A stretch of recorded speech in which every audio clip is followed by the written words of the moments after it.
What is up, everybody? Joe with Joe's Golden Garage, coming to you from the final Saab 9.5 video.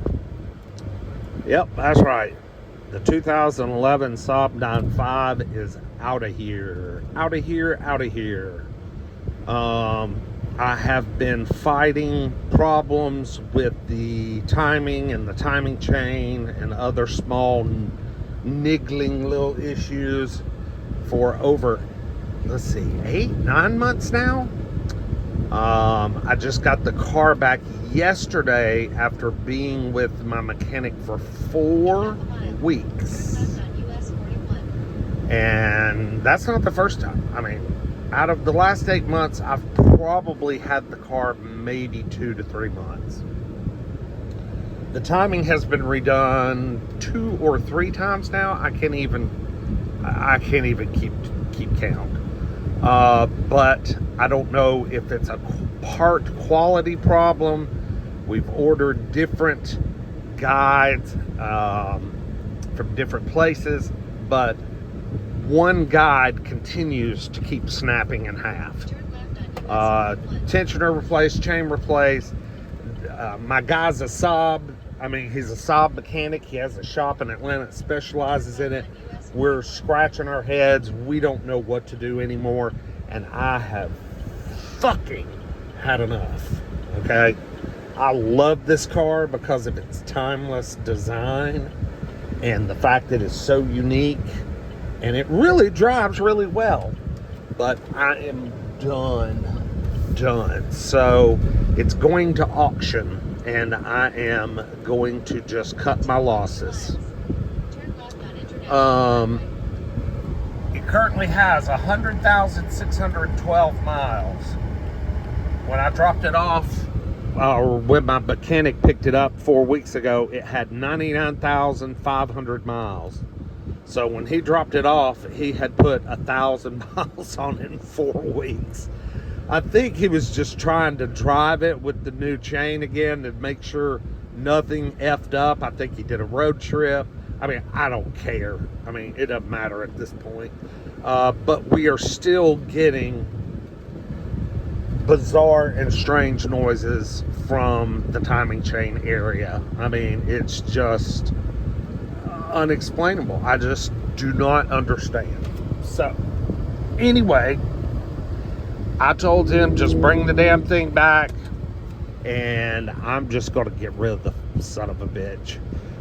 So, you know, I bought it in, let's see, September, October of 2022. It had 82,000 miles on it, so I've put about 18,000 miles on it in 2 years, which, you know, really that's not a lot. I mean, it sat parked a lot of time. But yeah, just a huge disappointment. Huge. So anyway, I am going backtracking from Chattanooga to home towards Atlanta.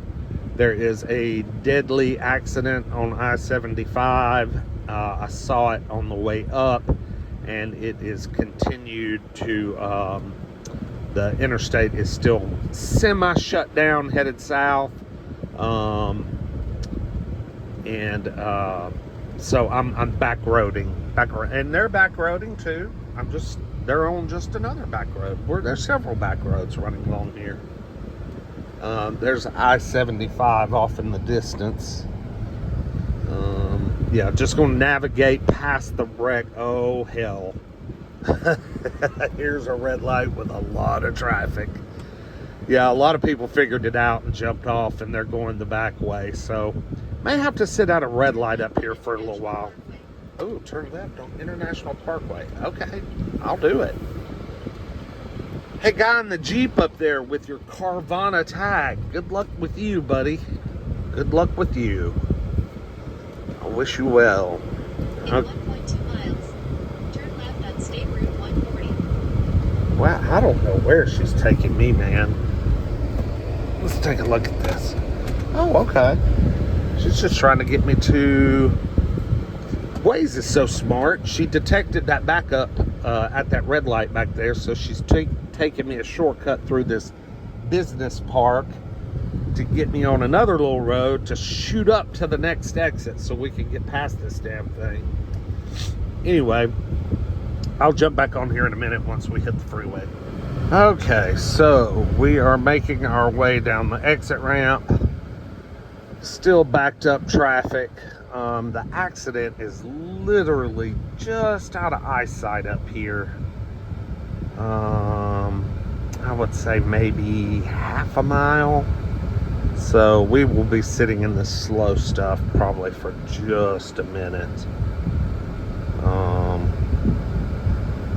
All I know is when I was coming north on the other side, headed up, I could see a car that was completely wrapped in a tarp. And that's never a good sign when you see that. That usually means there are victims inside, and they were trying to get it loaded on a flatbed. Could have been a fiery crash, maybe. But trying to get, when it's enveloped in a tarp like that, they got to take the car somewhere else and do some extraction. So anyway, I don't know why I'm laughing, because that's not funny. But that's basically what that usually means. We'll see if we can capture it up here in a minute. All right, we're finally moving. Got past the scene. The scene was cleaned up and gone. And I could see debris and torched material, burnt material, car parts, burnt parts on the asphalt. It looked like it had been swept off to the emergency lane, and that slow lane had a big burn spot on it. So yes, definitely a fire was involved. So that's very unfortunate.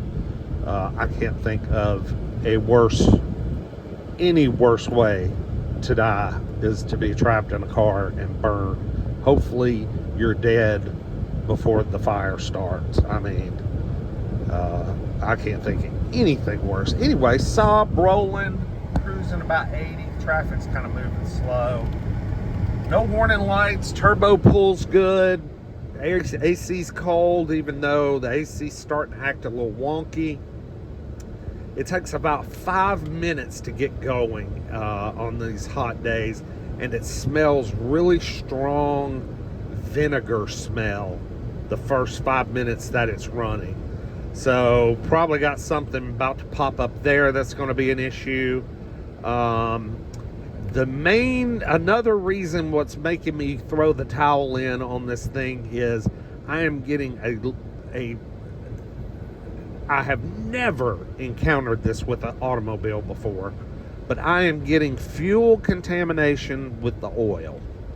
So any of my Saab guys, if y'all know anything about that, I changed the oil, drive a few hundred miles, and it's black. And it smells, the gasoline vapors are strong. So, got something going on there, not sure what's up, but I don't give a crap no more. I'm just hoping it'll get me home from this last trip. It seems to be running really good.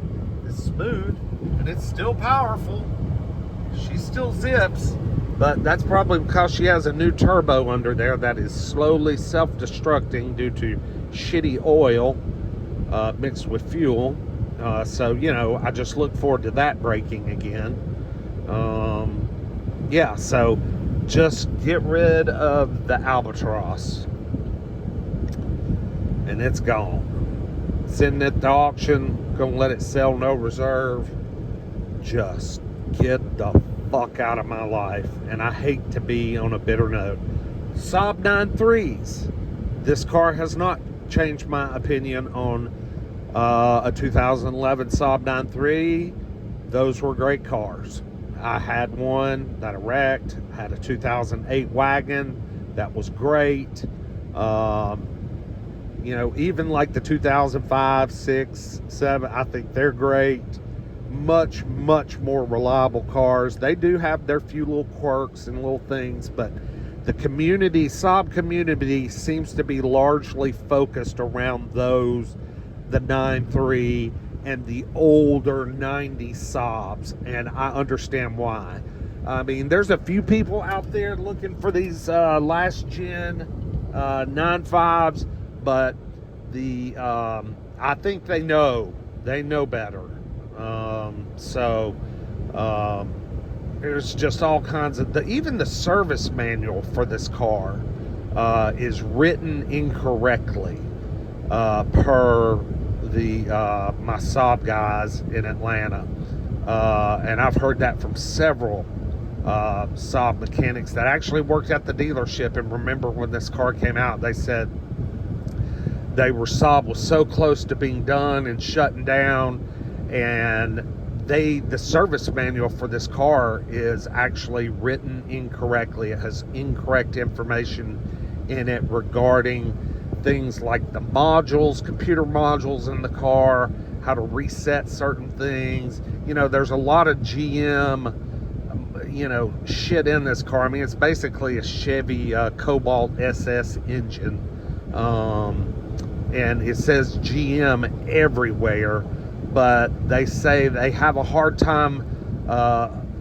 with the last Tech 2 Saab updating software to make modules link to one another. If you need to replace a module or do some, you get into some electrical ghost kind of problems, they say it's nearly impossible to connect with the car. So this is just, if I was rich and I could just put this thing up somewhere and just put a cover on it, I would probably do that and fix it up slowly over the years, because I think I don't know, it might be worth a little bit of something one day in 20 years. It'd be a cool car to take to Cars and Coffee then, because it's already cool to take to one now.